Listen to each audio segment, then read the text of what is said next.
সিদ্ধেশ্বরী কালী মন্দির কোচবিহার জেলার সিদ্ধেশ্বরী গ্রামে অবস্থিত একটি প্রাচীন ও ঐতিহাসিক কালী মন্দির। এটি কোচবিহারের অন্যতম গুরুত্বপূর্ণ একটি শক্তিপীঠ।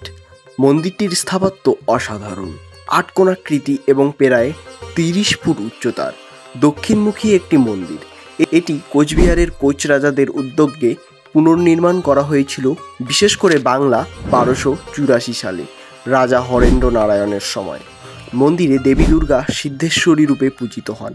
মন্দিরের পাশেই একটি প্রাচীন কামরাঙা গাছের নিচে দেবী কামাক্ষার আরাধনা করা হয়।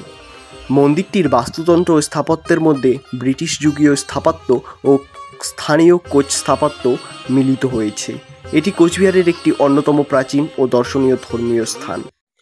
মন্দিরটি কোচবিহার শহর থেকে মাত্র 12 কিলোমিটার দূরে বানেশ্বরের কাছে অবস্থিত। বানেশ্বর থেকে এই মন্দিরের অবস্থান মাত্র 2 কিলোমিটার দূরে। তাই বানেশ্বরে এসে যে কোনো টোটোওয়ালাকে বললেই মাত্র 10 টাকা ভাড়ায় এই মন্দিরে পৌঁছে দেয়।